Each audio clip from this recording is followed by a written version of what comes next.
Bismillahirrahmanirrahim. Assalamualaikum warahmatullahi wabarakatuh.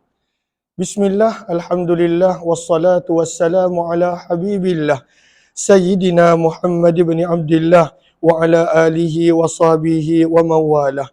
Subhanaka la ilma lana illa ma 'allamtana innaka antal alimul hakim wa la hawla wa la quwwata illa billahil aliyyil azim. Allahumma rabbi shrah lana sudurana wa yassir lana umurana wahlul 'uqdatam min alsinatina yafqahu aqwalana. Allahumma fakkihna fid din wa 'allimna at-ta'wil birahmatika ya rabbal alamin walhamdulillahi rabbil alamin. Alhamdulillah summa alhamdulillah, kita bertemu lagi dan pada kali ini kita nak sambung kembali.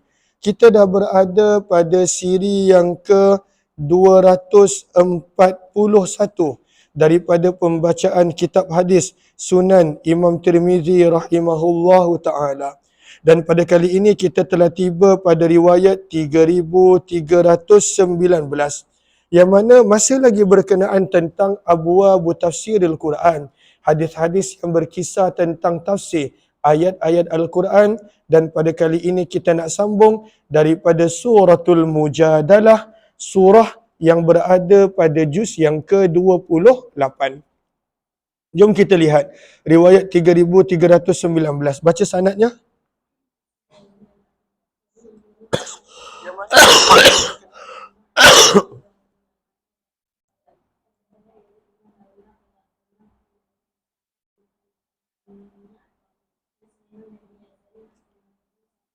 Maka ini kisah tentang seorang sahabat yang bernama Salamah bin Sakhar al-Ansari. Namanya adalah Salamah bin Sakhar al-Ansari. Berkenaan tentang beliau telah turunlah ayat suratul Mujadalah ayat 3 hingga 4. Apa kisah Salamah bin Sakhar al-Ansari? Maka kata beliau adalah seorang yang pada waktu itu Allah kurniakan kekuatan dalam berjima', bersetubuh. Dan kadangkala pada waktu itu untuk waktu yang berterusan. Ini nanti kejap lagi kita baca dalam hadis. Maka setiap kali masuk bulan Ramadan, untuk bertujuan tidak mendekatkan diri kepada isteri, maka pada waktu itu beliau telah buat zihar. Apakah maksud zihar? Zihar pada waktu itu bermaksud menjadikan isteri pada waktu itu tidak boleh didekati dengan perkataan-perkataan yang tertentu untuk tempoh yang tertentu. Ini adalah perbahasan fiqah yang mana boleh rujuk kepada guru-guru fiqah, asatizah fiqah dan juga para ilmuwan fiqah berkenaan tentang zihar. Maka setiap kali Ramadan dia akan buat zihar supaya pada waktu itu dia tidak perlu untuk dia tidak menyentuh isterinya, tidak bersetubuh dengan isterinya.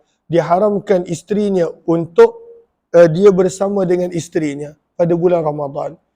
Namun pada satu hari beliau bercerita, kita akan baca kejap lagi hadisnya, bahawa terselak kain isteri dia dan dia tidak boleh kawal diri. Maka pada waktu itu telah berlaku apa yang berlaku, sehingga bila masuknya subuh masih lagi pada waktu tu tak selesai. Dan sepatutnya bila dah subuh kena tinggalkan makan minum termasuklah bersetubuh, hanya waktu malam dibenarkan. Maka dia telah berjumpa dengan Nabi SAW, apa yang patut dilakukan. Maka Nabi SAW pada waktu itu telah suruh untuk dia membayar kafarah. Okey, jom kita lihat. Maka daripada Salamah bin Sakhar al-Ansari radhiyallahu anhu, beliau berkata, ahlan-ahlan kepada Fauzia Ahmad Isa, Acin Alin, Salmah Osman, Rabi'atul Adawiyah, Wagina Sikun, ahlan-ahlan Ramlah Dahlan. Terima kasih banyak-banyak Mankib, jazakumullah khairah. Terima kasih kepada sahabat-sahabat M. Khairuddin dan juga kepada sahabat-sahabat yang lain. Okey, kita dah tiba pada riwayat 3319. Maka kata Salamah bin Sakhar, kuntu rajulan qad utitu min jima'in nas. Aku adalah seorang lelaki yang aku telah diberi kemampuan berkenaan tentang bersetubuh dengan wanita. Dia ada kekuatan lelaki tadi. Yang mana dia kata malam yu'ta ghairi, orang lain pada waktu itu tak ada kekuatan sepertiku. Dia tak ada. Orang lain mungkin makan tongkat Ali lah bagai, tapi tidak ada kekuatan seperti Salamah bin Sahar Al-Ansari. Beliau berkata, maka ketika mana masuknya Ramadan, kata beliau, falamma dakhala Ramadan, bila masuknya Ramadan, maka pada waktu itu tazahartu min imraati, beliau akan melakukan zihar dengan isteri dia. Dengan isteri dia. Apakah zihar? Itu kita dah sebut tadi, dan ianya untuk makluman lebih lanjut boleh rujuk dengan para ilmuwan fiqh perbahasan tentang zihar.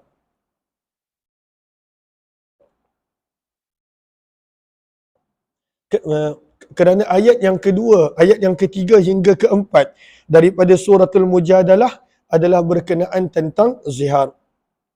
Maka dia akan buat zihar dengan isterinya hatta yansalikha Ramadan, sampai berlalu habisnya Ramadan. Sepanjang Ramadan dia akan buat zihar pada waktu itu dengan isterinya.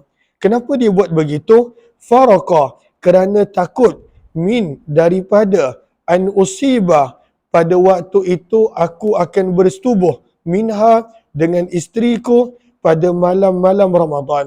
Jadi malam tak ada masalah untuk bersetubuh. Yang dia takutnya apa? Fa'atataba'a, lalu aku akan terus menerus berada dalam keadaan bersetubuh, fi zalika, dalam keadaan bersetubuh, ila an yudrikaniyan nahar, sehingga masuknya waktu pagi. Wa ana la aqdir, dan aku tidak mampu an anzik, untuk berhenti daripadanya. Jadi dia takut.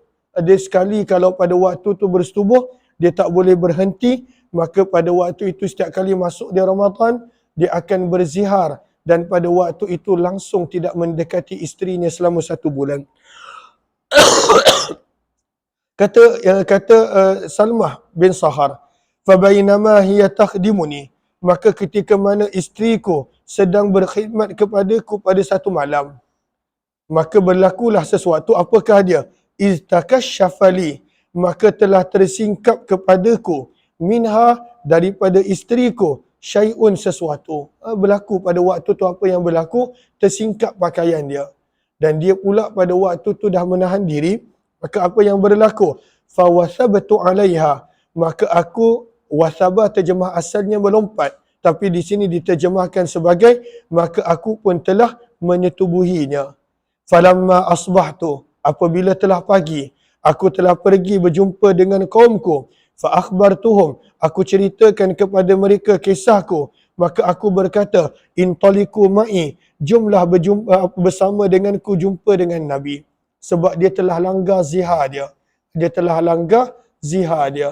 Pada waktu itu dia telah buat zihar, dan dia telah langgar zihar dia. Maka pada waktu itu dia telah langgar zihar dia. Jumlah ikut bersama denganku kepada Nabi SAW. Fa ukhbirahu bi amri, teman aku, untuk aku ceritakan kepada baginda Nabi akan urusanku. Maka kaum dia berkata, la wallahi la naf'al, demi Allah kami tidak akan menemani kamu. Natakhawaf, kami takut, ayyan zilafina, turun berkenaan tentang kami ayat-ayat Al-Quran, au yaqula fina Rasulullah, ataupun berkata tentang kami Nabi sallallahu alaihi wasallam, maqalatan, sesuatu ucapan, yabqa alaina aruha, yang akan kekal berterusan kepada kami akan aib dan malu dia. Tak nak, kalau kau nak kau pergi sendiri wahai Salamah, kami tak nak teman kamu, takut-takut kalau turun ayat Al-Quran, ataupun pada waktu itu Nabi sebut sesuatu dan kami akan berterusan mendapat malu. Maka pada waktu itu mereka berkata, terima kasih banyak-banyak Laitun Absah, terima kasih banyak-banyak sahabat yang beri gift ataupun star. Maka Nabi SAW bersabda, kaum dia berkata, walakini zahab anta, akan tetapi kamu sahaja yang pergi sendiri, fasna, dan buatlah ma badalaka, apa jua yang sesuai kamu rasa. Qal, berkata Salamah, fa kharajtu, maka aku telah keluar, dan aku telah mendatangi baginda Nabi SAW. Fa akhbartuhu, aku telah ceritakan kepada baginda keseluruhan kisahku. Aku telah buat zihar, aku telah langgar ziharku, wahai Rasulullah. Maka sabda Nabi SAW bila mendengar ceritaku, anta bizaka, adakah engkau seperti itu? Maka aku pun menjawab, ana bizaka, aku seperti itu wahai Rasulullah. Nabi SAW tanya lagi, anta bidzaka, adakah kau seperti itu? Maka aku menjawab, ana bidzaka, aku seperti itu wahai Rasulullah. Nabi tanya lagi, buat kali ketiga, anta bidzaka, adakah engkau seperti itu? Maka aku menjawab, ana bidzaka, aku seperti itu. Lihat kepada qawata baris yang pertama, kenapa Nabi ulang 3 kali? Maksud anta bidzaka adalah ay al-mubtala bidzaka, adakah engkau ditimpa ujian seperti itu? Maka berkata Salamah bin Sakhar, ya wahai Rasulullah. Wa ana dha, dan di sinilah aku hadir wahai Rasulullah. Fa'amdi, maka tegakkanlah, maka tentukanlah fiya berkenaanku hukum Allah, apapun hukuman dan apapun ketetapan Allah. Fa inni sabirun, maka aku akan bersabar dalam menghadapinya. Maka seperti mana kalaulah kita buka ayat-ayat zihar, kita buka suratul Mujadalah, pada ianya adalah surah yang ke-58.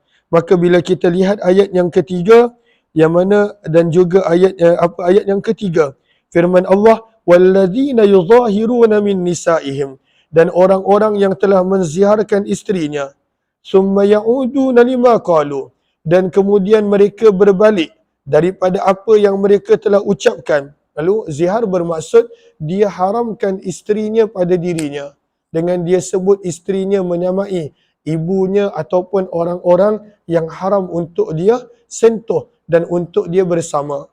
Maka dia patah balik. Dia pada waktu itu, dia langgar sumpah dia. Dia langgar zihar dia. Apa dia langgar pada waktu itu zihar dia? Maka apakah yang dia kena buat? Pada ayat yang ketiga firman Allah, fatahriru raqabah min qabli an yatamassa. Dia kena merdekakan hamba. Tapi zaman kita dah tak ada hamba. Maka apa yang kena buat? Maka pada ayat yang keempat, faman lam yajid fasiyamu syahrain mutatabi'ain. Orang yang langgar zihar dia kena berpuasa 2 bulan berturut-turut. Kalaulah itu pun tak mampu, maka pada waktu itu fa it'amu sittina miskina, dia kena bagi makan 60 orang miskin. Dan benda yang sama baginda Nabi SAW telah suruh Salmah bin Sakhar buat. Tapi apa yang berlaku? Jom kita baca. Maka Nabi SAW pun bersabda, atiq raqabah. Kalau macam tu engkau telah langgar zihar, merdekakan pada waktu itu hamba. Maka pada waktu itu apa yang berlaku? Kata Salamah, fadarabtu safhata unuki. Aku telah menepuk belakang tengkukku dengan tanganku. Maka aku berkata, la, tidak, demi zat yang telah mengutuskanmu dengan kebenaran. Ma asbahtu amliku ghairaha. Aku tidak memiliki apa-apa kecuali hanya diriku. Aku tak ada hamba wahai Rasulullah. Maka Nabi SAW bersabda, kalau tak ada yang pertama, fasum syahrain, kena puasa 2 bulan berturut-turut. Maka dia berkata, wahai Rasulullah, wahal asabani ma asabani illa fisyam. Tidaklah berlaku apa yang berlaku kepadaku kecuali disebabkan puasa. Puasa sebulan pun aku tak mampu nak menahan diri daripada jima', daripada bersetubuh. Maka bagaimana pula kalau 2 bulan? Maka Nabi SAW bersabda, kalau begitu, bagilah makan 60 orang miskin. Qultu, maka aku berkata, walladhi ba'athaka bilhaq, demi zat yang telah mengutuskan kamu dengan kebenaran. Laqad bitna lailatana hadhih, demi sesungguhnya kami telah bermalam, malam kami tadi. Wahsya, dalam keadaan lapar. Kami sendiri lapar. Macam mana nak bagi makan 60 orang miskin? Malana asya, kami makan malam pun tak ada wahai Rasulullah. Maka Nabi SAW bersabda, idhab ila sahibi sadaqati bini Zuraid, pergilah jumpa dengan penjaga pemegang sedekah kabilah kamu Banu Zuraid. Fakullahu, katakan kepadanya, falyadfa'ha ilaika, hendaklah dia menyerahkan kepada kamu sekian-sekian daripada wang sedekah, wang zakat, ataupun makanan sedekah, makanan zakat. Fa'at'im, maka kamu berilah makan, anka, bagi pihak kamu, minha, daripada harta zakat, harta sedekah tadi, wasqah, sebanyak 1 wasak untuk 60 orang. Satu wasak ni jumlah yang besar. Kemudian sabda Nabi, baki daripada 1 wasak itu kalau ada berbaki, thummasta'in, bantulah dirimu bisa irihi, bawah tu gariskan, ai bibaqih, dengan saki-baki daripada satu wasak tadi, untuk keperluan kamu, wa ala iyalika, dan keperluan keluarga kamu.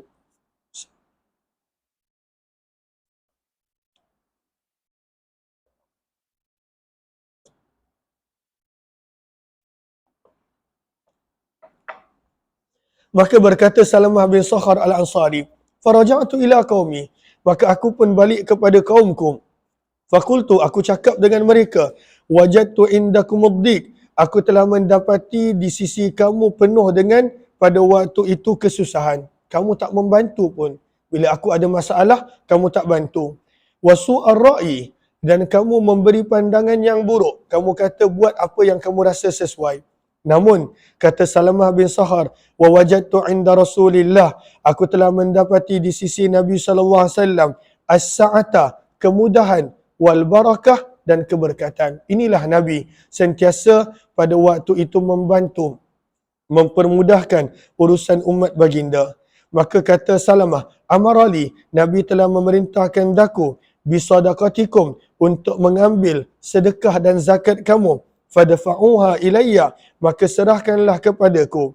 Fadafa'uha, maka kaum dia telah menyerahkan zakat dan sedekah mereka kepada Salamah. Hadis ini adalah hadis yang hasan. Berkata Muhammad bin Ismail al-Bukhari, perawi yang bernama Sulaiman bin Yasar tidak pernah mengambil hadis, tidak ada simak di sisiku daripada Salamah bin Sahar. Qal, berkata beliau, wa yuqalu, dan dikatakan juga beliau adalah Salamah bin Sahar, ada juga memanggil beliau dengan Salman bin Sahar, dan di dalam bab ini ada juga riwayat berkenaan tentang ayat 3 dan 4 suratul Mujadalah, kisah Khawlah binti Tha'labah, yang ini terkenal, kita akan baca nanti dalam apa riwayat Bukhari dan juga Muslim.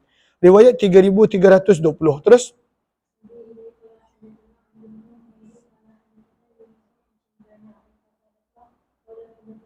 maka ini berkenaan tentang ayat yang ke-8. Ayat yang ke-8 berkenaan apabila orang-orang Yahudi memberi salam kepada Nabi dengan salam yang tak sepatutnya. Apakah kisah dan ceritanya? Jom kita lihat. Daripada Anas bin Malik radhiyallahu taala anhu, sesungguhnya seorang Yahudi ata'alan Nabi, telah datang kepada Nabi sallallahu alaihi wasallam, dan pada waktu itu baginda bersama dengan para sahabat baginda. Faqal, maka orang Yahudi ini berkata, Assalamu alaikum. Selalunya ucapan dia adalah Assalamu, ada lam yang memberi makna kesejahteraan. Tapi apakah maksud Assam? Kematian. Lalu dia mendoakan kematian untuk Nabi. Maka dia berkata, Assalamu alaikum, kematian ke atas kamu. Maka pada waktu itu, faradda alaihil qaum, para sahabat pada waktu itu membalas ucapan buruk Yahudi tadi. Maka Nabi SAW bertanya, hal tadruna ma qala hadha? Adakah kamu tahu adakah kamu tahu apa yang telah dikatakan oleh Yahudi ini? Maka pada waktu itu mereka menjawab, Allah wa rasuluhu a'lam, Allah dan Rasulnya lebih mengetahui. Sallama ya Nabi Allah, Yahudi ini telah memberi salam kepada kami, wahai Nabi Allah. Maka Nabi kata, la, tidak. Walakinnahu, akan tetapi Yahudi tadi telah berkata perkataan sekian-sekian, iaitu Assalamu alaikum, mendoakan kematian. Qal wa arudduhu alai, walakinnahu qala kadha wa kadha, rudduhu alai, maka sabda Nabi, balaslah balik kamu kepada Yahudi tadi, minta maaf, rudduhu alai bermaksud kembalikan Yahudi itu kepadaku. Panggil di sini, rudduhu alai, maksudnya Nabi suruh kembalikan, datangkan, panggil orang Yahudi itu kepada Nabi. Maka kata perawi, faradduhu, maka mereka telah mendatangkan Yahudi itu kepada Nabi SAW. Maka Nabi bertanya, kulta, adakah kamu telah bercakap, Assalamualaikum, kematian ke atas kamu? Maka Yahudi tadi telah membenarkan, dia berkata, ya. Maka Nabi SAW bersabda pada waktu itu, idza sallama alaikum ahadun min ahlil kitab, apabila memberi salam kepada kamu seseorang daripada ahli kitab, Yahudi dan Nasrani, maka kamu menjawablah sekadar dengan alaika ma qulta, ke atas kamu apa yang kamu ucapkan. Kalaulah baik, maka baik. Kalaulah buruk maka buruk. Alaika ma qulta. Maka daripada sini, kalaulah ada orang yang bukan Islam memberi salam kepada kita dengan ucapan Assalamualaikum sekalipun, maka jawapannya sekadar alaikum, ke atas kamu jua. Sekadar itu berdasarkan hadis ini. Kata perawi, dan turunlah ayat yang ke-8 daripada suratul Mujadalah yang mana Allah berfirman, wa idza ja'uka, dan apabila mereka datang kepadamu, iaitu orang-orang Yahudi, hayyauka, mereka memberi salam kepadamu, bima, dengan perkataan yang lam yuhayyika bihillah, yang dengan perkataan yang bukan Allah memberi salam dengannya kepada kamu. Mereka menggunakan perkataan yang tak elok untuk memberi salam kepada kamu. Maka sebab itu Nabi suruh balas dengan sekadar mengucapkan wa'alaikum, dan ke atas kamu jua. Sekadar dengan ucapan seperti itu. Hadza hadisun hasanun sahih. 3321 teruskan.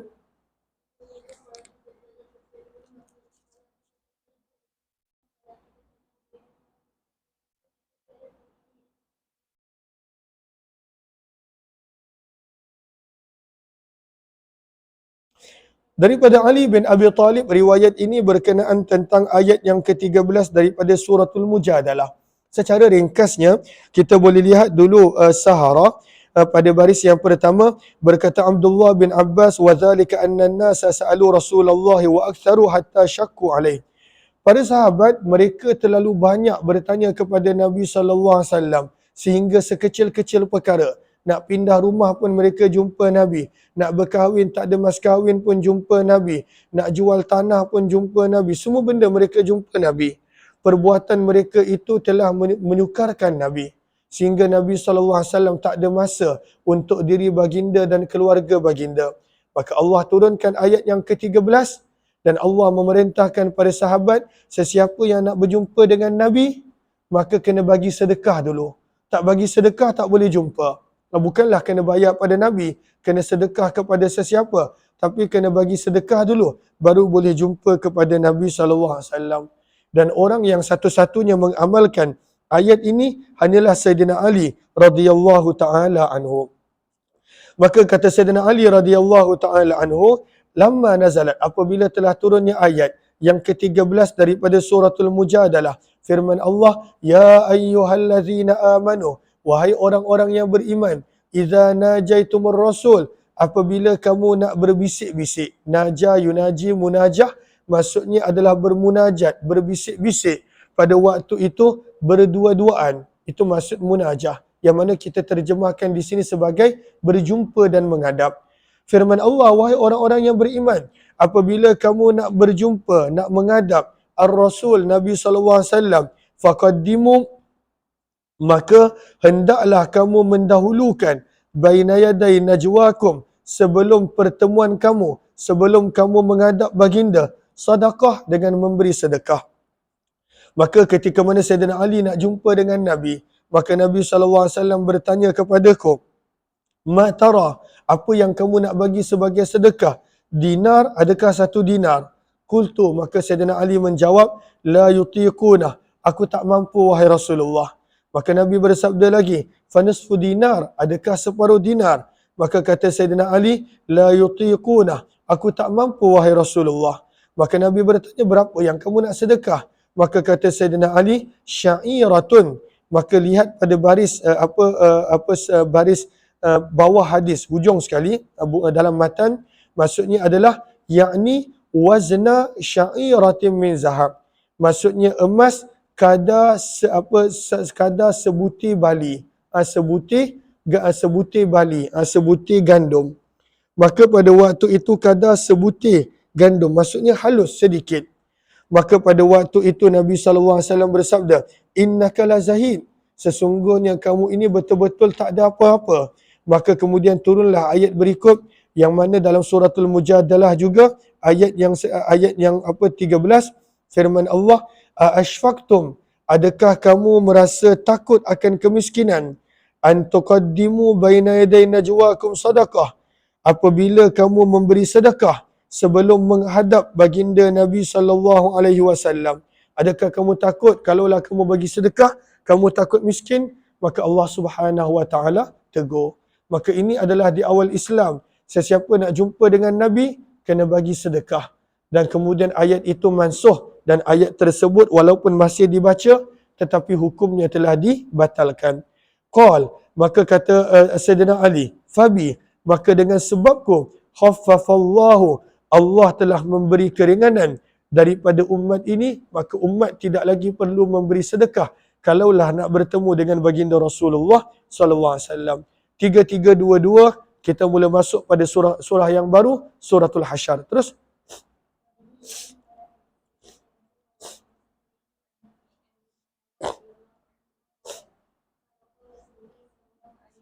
maka ini berlaku sewaktu peperangan Banu Nadir. Secara ringkasnya ayat ini berkenaan tentang ayat yang kelima daripada suratul Hasyr. Maka telah berlaku peperangan dengan Banu Nadir apabila mereka telah melanggar perjanjian dengan baginda Nabi sallallahu alaihi wasallam sehingga membawa ancaman kepada penduduk Madinah. Maka Nabi sallallahu alaihi wasallam telah mengepung mereka untuk tempoh yang lama. Namun mereka tidak mahu menyerah diri sebab mereka pada waktu itu ada bekalan makanan yang cukup. Maka Nabi SAW telah perintahkan para sahabat untuk bakar benda yang mereka sayang, iaitu kebun-kebun kurma mereka. Maka pada waktu itu para sahabat telah bakar, maka turunlah ayat yang kelima daripada suratul Hasyr ini. Maka daripada Abdullah bin Umar, beliau berkata, harraka Rasulullah, telah membakar Nabi SAW kebun kurma milik Yahudi Banu Nadir, wa qatta'a, dan ada juga pohon kurma yang Nabi tebang. Wahiyal Buwairah, dan inilah kebun kurma Buwairah, lihat kepada sinhara baris yang ketiga, ianya berdekatan dengan Madinah, kebun kurma milik orang-orang Yahudi Banu Nadir. Fa'anzalallah, maka Allah telah turunkan ayat yang kelima daripada suratul Hasyr. Firman Allah, ma qata'tum, apa jua yang kamu tebang, millinah, daripada pokok-pokok kurma, au taraktumuha, ataupun apa jua yang kamu biarkan apa daripada pokok kurma, qaimatan, tegak berdiri, ala usuliha, pada akarnya, pada keadaan asalnya, fa biiznillah, maka semua itu berlaku dengan kehendak Allah. Wal yukhziyal fasikin, dan kamu membakar dan menebang pokok, tujuannya adalah untuk menimpakan kehinaan kepada mereka yang fasik, mereka yang melampaui batas. Dan akhirnya bila Nabi buat begitu, maka orang-orang Yahudi Banu Nadir, mereka telah menyerah diri untuk berdamai dengan baginda Nabi SAW. Riwayat 3323 teruskan.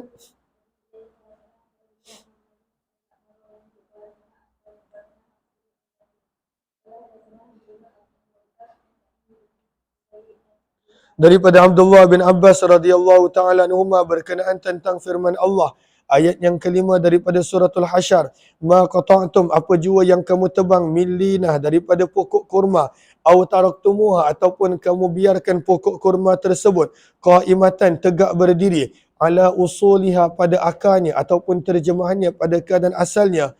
Qal, berkata perawi, al-linah yang ada pada ayat ini bermaksud an-nakhlah, pohon kurma. Wal yukhziyal fasikin, apa jua yang kamu buat adalah bertujuan untuk menimpakan kehinaan kepada golongan-golongan fasik, itulah orang-orang Yahudi Banu Nadir. Qal, berkata perawi, istanzaluhum, maka perbuatan Nabi ini telah menjadikan mereka turun, min husunihim, daripada kubu-kubu mereka. Akhirnya mereka menyerah. Qal, dan apa berkata perawi, wa umiru, dan ketika mana para sahabat diperintahkan biqat'in nakhli, untuk menebang pokok-pokok kurma milik Yahudi Banu Nadir, fahakka, maka telah timbul keraguan, fi sudurihim, pada hati-hati pada sahabat. Faqala al-muslimun, maka sebahagian orang Islam berkata, qad qata'na ba'da, kami telah tebang sebahagian pokok kurma, wa tarakna ba'da, dan kami biarkan sebahagian daripada pokok kurma. Falnas'alanna Rasulullah, maka biarlah kami bertanya kepada Nabi, hallana fima qata'na min ajar, adakah kami pada pokok yang kami tebang beroleh pahala, wa hal alaina fima tarakna min wizrin, dan adakah kami pada pokok yang kami biarkan tidak tebang pada waktu itu beroleh dosa kerana tidak mendengar perintah Nabi. Maka Allah Subhanahu wa taala telah turunkan ayat ma qata'tum min lina aw taraktumuha qa'imah ala usuliha, apa jua yang kamu tebang ataupun kamu biarkan tegak berdiri pada keadaan asalnya, semuanya berlaku fa biiznillah, dengan izin Allah. Hadis ini adalah hadis yang hasan gharib. Sebahagian perawi telah meriwayatkan hadis ini daripada Hafs bin Ghiyas, daripada Habib bin Abi Amrah, daripada Sa'id bin Jubair secara mursal walam yazkur, namun mereka tidak menyebutkan padanya daripada Abdullah bin Abbas radhiyallahu anhuma. Terus 3325 minta maaf. Apa wabi ilai qala hadatsana.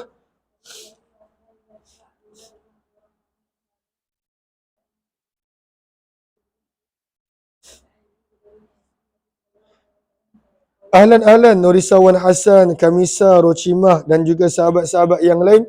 Maka kita mula masuk. Berkata Imam Tirmizi, aku telah sami aminni Muhammad, Imam Bukhari telah mengambil daripadaku hadis ini. Maka ada tak hadis yang Imam Bukhari ambil daripada Imam Tirmizi? Antaranya hadis yang kita baru baca tadi. 3324, teruskan.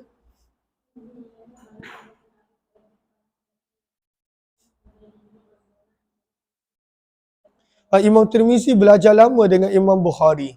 Sewaktu mana Imam Bukhari melarikan diri, sewaktu pada waktu itu pemerintah memaksanya untuk menyebut bahawa Al-Quran adalah makhluk, maka beliau telah melarikan diri, menyelamatkan diri, dan di situ beliau telah berada di tempat Imam Tirmizi, dan bertahun-tahun Imam Tirmizi pada waktu itu belajar daripada Imam Bukhari. Cumanya Imam Bukhari tak ada hadis yang disebutkan di sini kerana Imam Bukhari datang setelah lengkap penyusunan Sunan Imam Tirmizi. Terus baca bila qala Hasan Abu Quraibin.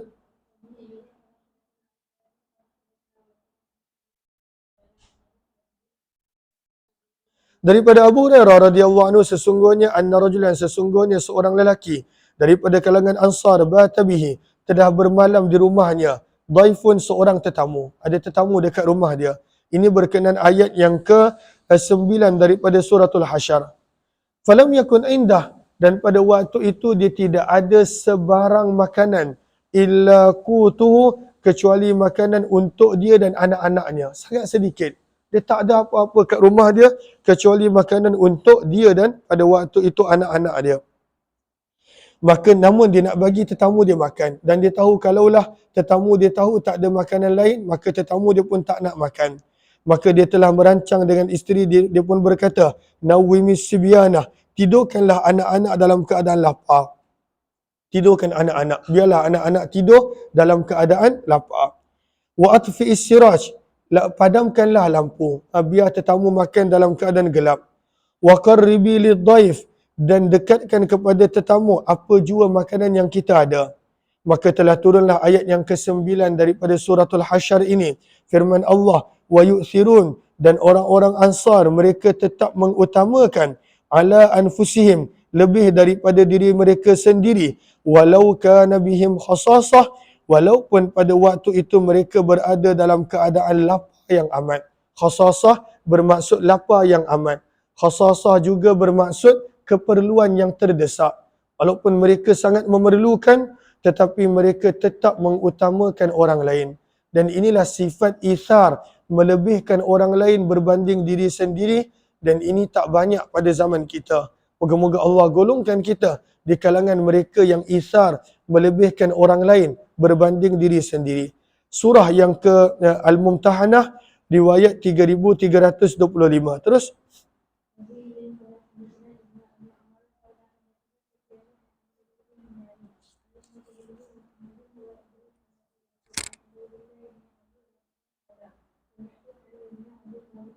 maka ini kisah berkenaan tentang bagaimana Hatib bin Abi Balta'ah pada waktu itu ini berlaku pada pembukaan kota Mekah.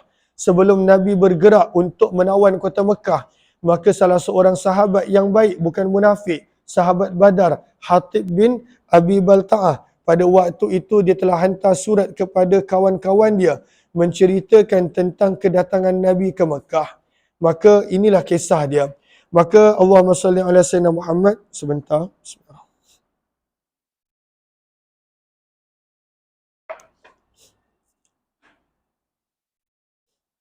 Maka daripada Ubaidullah bin Abi Rafi', beliau berkata, aku telah mendengar, nak buat hati ya, sini nak bagi salam, demam lagi. Okey, maka kata Ubaidullah bin Abi Rafi', aku telah mendengar Ali bin Abi Talib berkata, ba'athana Rasulullah, Nabi SAW telah mengutuskan Nabi SAW telah mengutuskan kami, ana, iaitu aku dan Zubair, bersama dengan Miqdad bin Aswad, kami bertiga Nabi telah utuskan. Maka Nabi bersabda, intaliku, pergilah kamu, hatta ta'tu raudatah Khah, sehingga kamu sampai ke tempat yang bernama Raudah Khah.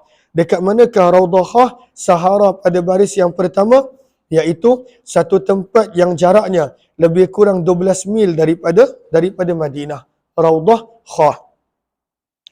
Maka sabda Nabi, fa inna biha, maka sesungguhnya di situ, za'inatan, akan ada seorang wanita yang berada dalam tandu dia, dalam haudaj dia, ma'aha kitab, bersama dengan dia ada sepucuk surat, fakhuzuhu, ambil surat tadi daripada wanita tadi, fa'tuni bih, bawa surat itu datang kepadaku.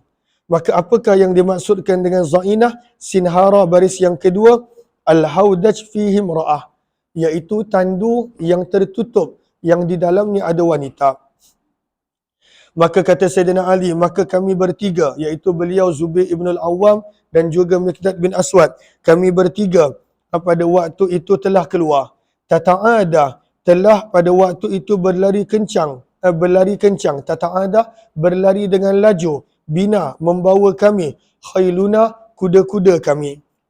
Sehinggalah kami telah tiba ke Raudah Khah. Fa'idha nahnu biza'inah. Betul seperti mana sabda Nabi, maka kami telah mendapati di situ ada seorang wanita yang berada dalam tandu yang tertutup. Fakulna, maka kami cakap dengan wanita tadi, akhrijil kitab, keluarkanlah surat. Maka wanita tadi memberi alasan, ma ma'i min kitab, aku tidak ada sebarang surat. Maka kami bertegas, la tukhrijannal kitab, pasti dan pasti hendaklah kamu menyerahkan surat, ataupun kami akan pada waktu itu membuka pakaian kamu. Keluarkan surat. Ini bukanlah mereka nak buka sangat pun, tapi mereka bertegas. Qal, berkata Sayyidina Ali, fa akhrajathu, maka pada waktu itu wanita tadi telah mengeluarkan surat, min iqasiha, yang dia sembunyikan daripada simpulan rambutnya, daripada dhafir, daripada simpulan rambutnya. Dia sorok surat itu dekat dalam gulungan rambut dia. Maka berkata Sayyidina Ali, fa'ataina bihi Rasulullah, kami pun membawa surat tadi berjumpa dengan Nabi. Maka adalah surat itu daripada Hatib bin Abi Balta'ah radhiyallahu anhu, dan surat ini ditujukan ila unasim minal musyrikin, kepada beberapa orang daripada kalangan musyrik yang ada di Mekah. Yukhbiruhum, apakah isi kandungan surat ini? Hatib bin Abi Balta'ah menceritakan kepada orang musyrikin Mekah bi ba'di amrin Nabi, dengan sebahagian daripada perkara-perkara berkaitan tentang ketenteraan Nabi. Sebab Nabi nak tawan kota Mekah, dia pergi bocorkan rahsia tersebut. Maka Nabi bertanya, mahadha ya Hatib, apakah ini wahai Hatib? Maka berkata Hatib, la ta'jal alayya, janganlah engkau bersegera menghukumku wahai Rasulullah. Inni kuntum ra'an, maka dia cerita kisahnya. Sesungguhnya aku adalah seseorang mulsaqah, yang sekadar tinggal bersama dengan Quraisy. Apakah maksud mulsaqah? Lihat kepada Sahara baris yang ketiga, ay muqimun fihim walasta minhum. Aku bukanlah asal orang Quraisy, aku sekadar orang yang tinggal di Mekah bersama dengan orang Quraisy. Walam akun min anfusiha, dan aku bukan daripada kalangan yang mempunyai nasab keturunan dengan Quraisy. Wa kana man ma'aka minal muhajirin, adapun orang-orang muhajirin yang bersama dengan kamu wahai Rasulullah, lahum qarabat, mereka mempunyai keluarga-keluarga, yahmuna biha ahlihim, yang mana keluarga mereka boleh melindungi keluarga harta mereka yang masih ada di Mekah. Namun aku tak ada. Aku masih ada keluarga kat Mekah. Aku masih ada harta dekat Mekah. Tapi tak ada siapa tolong. Sebab aku tak ada keluarga dekat Mekah. Tidak ada kabilah. tidak ada keturunan yang boleh bantu aku. Fa ahbabtu, maka aku suka, izfatani, apabila aku terlepas zalika, keturunan keluarga, fihim, daripada kalangan Quraisy, an attakhidha fihim yada, maka aku memberi kepada mereka jasa pertolongan, yahmun, supaya mereka melindungi, biha, dengan sebab jasa dan pertolonganku, qarabati, keluargaku yang masih ada di Mekah tersebut. Wa ma fa'altu dhalika kufra, dan aku tidak buat itu kerana aku kufur, wahai Rasulullah. Wartidada, dan bukan pula kerana murtad daripada agamaku. Wala ridam bil kufr, dan aku tak buat bukan kerana aku gembira dengan kekufuran. Bukan semua.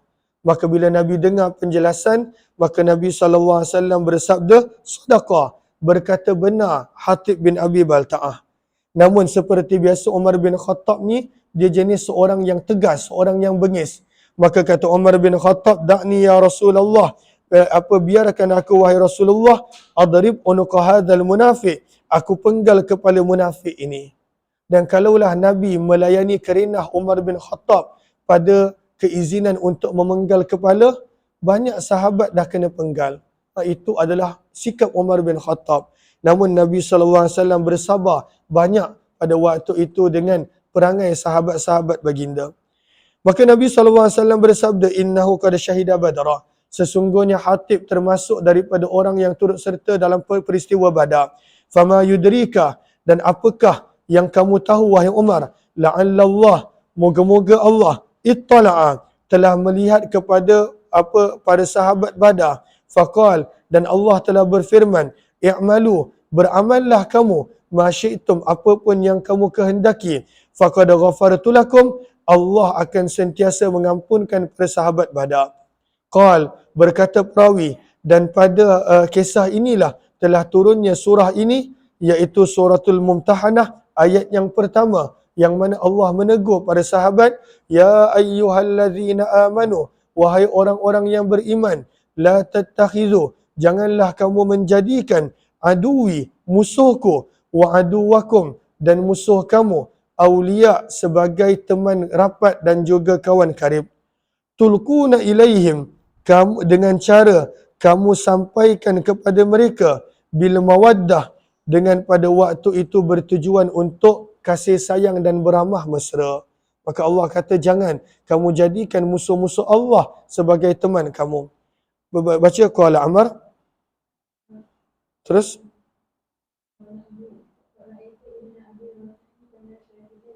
maka siapakah Abdullah bin Abi Rafiq yang kita baca tadi? Beliau adalah penulis kepada Sayyidina Ali radhiyallahu anhu. Terus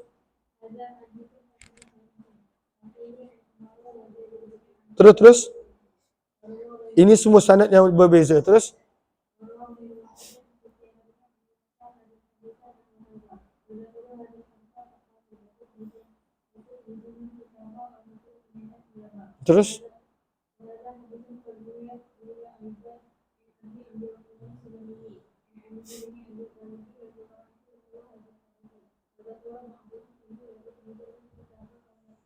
ada sebahagian hadis dengan perkataan la nujarridanna, kamu serahkan surat yang Nabi ada sebutkan kamu ada, ataupun kami akan telanjangkan kamu. Yakinnya para sahabat, bila Nabi sebut ada surat, pasti surat itu ada disembunyikan. Atiyah, sini 3326. Terus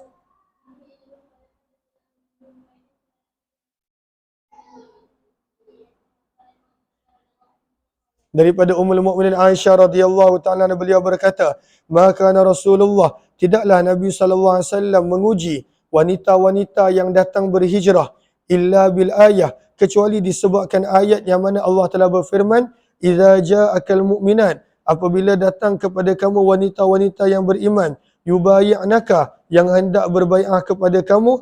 Itulah ayat yang ke-12 daripada suratul Mumtahanah sampai ke hujung ayat.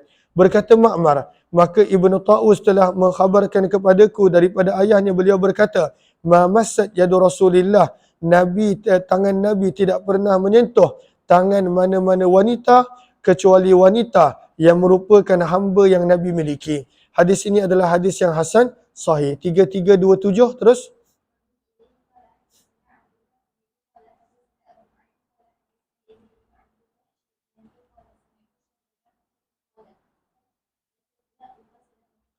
Maka hadis ini berkenaan tentang ayat yang ke-12 daripada suratul Mumtahanah, di mana Allah Subhanahu wa taala berfirman, "Wala ya'sinaka fi ma'ruf."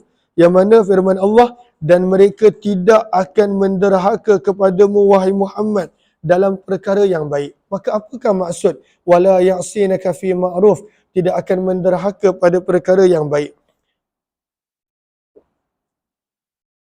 Maka daripada Ummu Salamah Al-Ansariyah, beliau berkata, telah berkata seorang wanita daripada kalangan wanita-wanita yang berbaiat kepada Nabi, "Ma hadzal ma'ruf?" Apakah kebaikan yang dimaksudkan dalam ayat ini? "Allazi la yanbaghi lana." Yang tidak selayaknya bagi kami untuk menderhaka kepadamu wahai Rasulullah tentangnya. Maka sabda Nabi, "La tanuhna." Jangan meratap.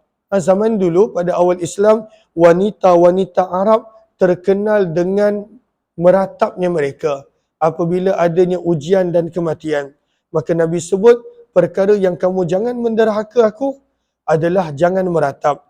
Maka berkata pada waktu itu Ummu Salamah, "Wahai Rasulullah, inna bani fulan, sesungguhnya orang sekian-sekian pernah membantuku meratapi kematian pakcikku. Dan tidak aku kena balas jasa dia." Sampai ke tahap itu. Zaman jahiliah, mereka membantu dalam meratap. Orang lain meninggal, mereka turut meratap walaupun bukan keluarga. Dan menjadi kebiasaan. Sebab itu Islam larang. Fa'aba alayya, maka Nabi SAW tidak mengizinkan. Fa'atabtuhu, maka berulang kali aku meminta keizinan daripada Nabi SAW. Perlunya aku membalas jasa orang tersebut. Fa'adhinali, maka Nabi SAW telah mengizinkan daku fi qada'ihinna, untuk membalas jasa mereka. Falam anuh, maka tidaklah aku pernah meratap selepas daripada keizinan tersebut. Wala ghairihi, dan tidak ada seorang pun wanita sehingga ke saat ini yang mana pada waktu itu meratap. Walam yabqa, dan tidak berbaki daripada seorang wanita pun kecuali dulu mereka pernah meratap selain daripadaku. Dulu. Tapi sekarang ni dah tak ada. Hadis ini baca hadza hadisun.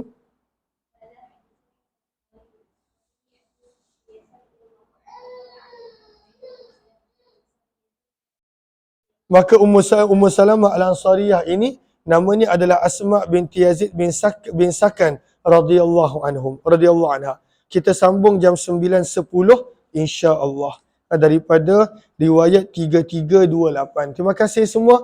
Jumpa lagi dalam tempoh 40 minit insya-Allah.